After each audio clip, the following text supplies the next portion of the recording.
Welcome back to another episode of Technical Analysis, everybody. In this video, we are going to take a look at the Wiliams percentage R indicator. We're going to take a look at the setups on top of it. If you are so far enjoying the technical analysis, episodes, then make sure to give it a thumbs up. Let me know down in the comment section. It really helps out the algorithm a lot. And do not forget to subscribe if you want to see more content like this. So why don't we straight up jump into it? We're going to take a look at the Wiliams percentage R indicator. So the first thing that we are going to do is that we're going to click on the indicators. We're going to type in over here Wiliams percentage R, just like this. And it's going to be the built-in indicator. So we're going to click on this.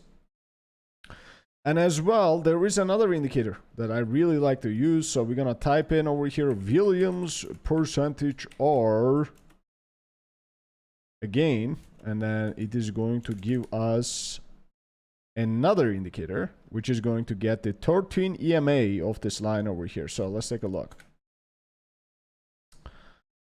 Right over here. Okay, so this guy basically made it, but you can clearly see the source code over here. So he basically guessed the 13 EMA of this line over here and draws it like this, right? It's basically the same thing, right? Or you can get the source code over here and then do it yourself and stop this video and copy it. But just follow the steps that I just showed you. It will really help out you tremendously. So why are we going to talk about this tool? This is a price momentum indicator. And as well, what it looks for is it draws out ranges, okay, just like Fibonacci. And it gives you a percentage number, just like Fibonacci. And it is between 0 and minus 100. The closer we are to minus 100, the better buy it is. Closer we are to 0, then the better sell it is. So let's take a look at what do we see over here. Well, there is two lines that is really important, just like RSI.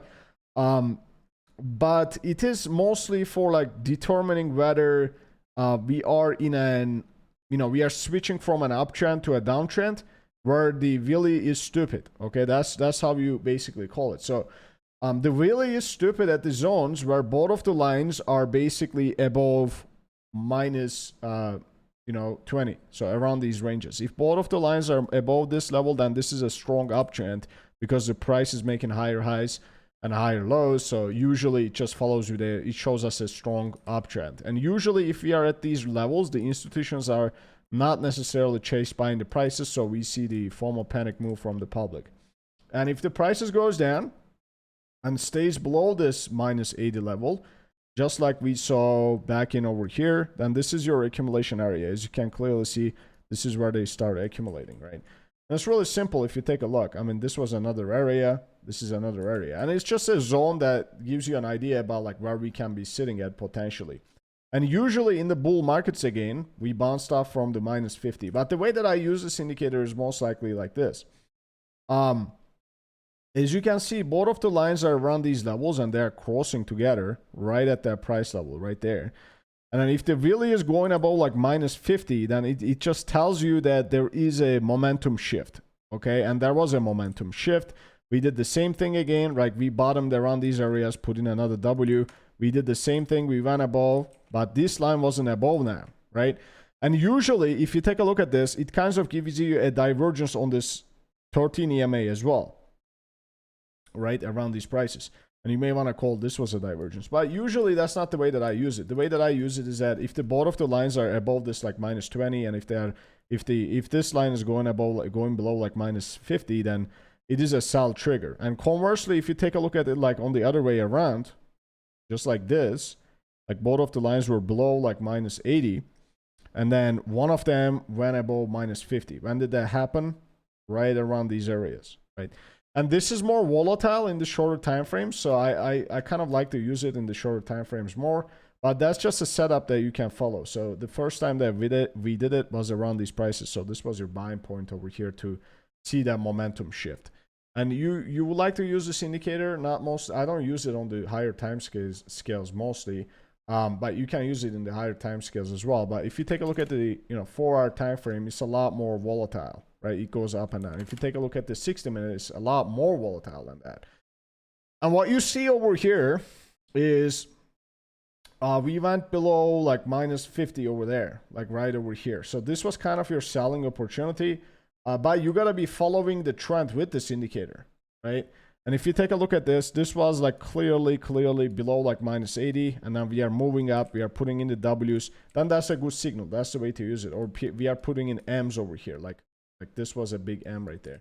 But you want to be following the momentum. Like we know that the Elon Musk talk about Bitcoin positively. So this is an uptrend over here. There's no reason to take the shorts. And it's true with any kind of indicator. If you take a look at the RSI, the number one job that you need to do is to ask yourself whether the trend is an uptrend or a downtrend and determine the price locations to enter, right? Those are the most important things. And this indicator is just a tool to give you like an idea whether what is an average Joe is thinking about doing. They are basically buying all the way up over here. They are buying over here, right? They are chase buying the prices and they are moving the prices higher. And when this thing goes below here, right, around this area, that's usually when they sell. So it can give you an idea about like where we are sitting. So clearly this is where the public was buying, right?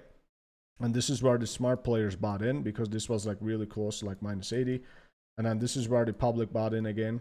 And this B went down again. And they can keep buying. That's the question. Like, are they going to keep buying the prices because the higher time scale is looking like a good accumulation area? Or they are just like, it looks horrible, but there's like some fundamental news that they just want to buy. Just keep buying. That's a question. That's the question that you got to answer. Like over here, they were buying again. If you take a look, they were buying here too. They were buying here too. Like you can see, you can pinpoint those points where we go above these levels, and that you can try to recognize the patterns on top of this indicator. And it's like up and down like crazy. If the price goes down, this is where you buy, and the indicator tells you, okay, we are below this level. You need to be considering buying because everybody's selling. That does not necessarily mean that the people are not going to keep selling. Because if people are keep selling, then the price is going to go down, right? If the price goes down, this indicator is always going to be around these areas, and the Willy is going to be stupidly selling, right? Doesn't necessarily mean that he's right or wrong, but what it means is that there are a lot of Willys that are selling. You know, that's the way that I use this indicator to understand whether an average Joe is like selling or what is he doing. Is he chase buying the prices? And what is the overall trend? Like this was a clear uptrend. So any kind of moves on this indicator down would tell us that the price is going down, then you need to be buying it. Or like this kind of move over there. I mean, this went below like this minus 80 for the first time over a long period of time. And that ended up becoming the bottom. That's not a coincidence, you know, because the Willys were selling and turning into a bear over here. So if you take a look at another example, we saw the same thing here. We saw the same thing here. We saw the same thing. All the Willys to be selling, the stupid Willys. And Willy was stupidly selling. And Willy was stupidly buying. Willy was stupidly buying. Willy was stupidly buying. Willy was stupidly buying. Willy was stupidly buying. So just make sure to like take a look at this indicator and make sure that you are not part of the Willy crowd. And these people who are buying over here are not the Willy crowd, you know, when the prices are going down. Simple.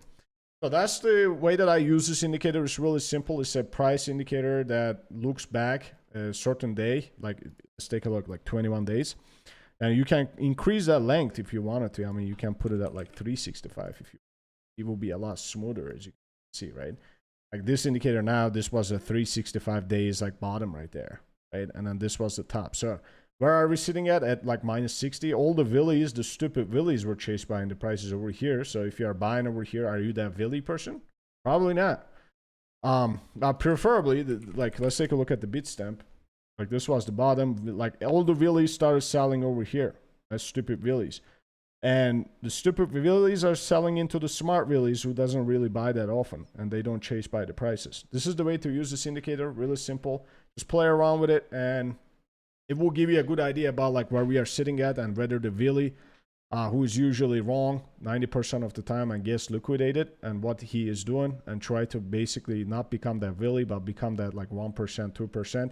That actually knows how to play this game. That being said, I hope you guys enjoyed this video. If you did, make sure to give it a thumbs up. Let me know down in the comment section, and I will see you on another video. Take it easy for now, everybody.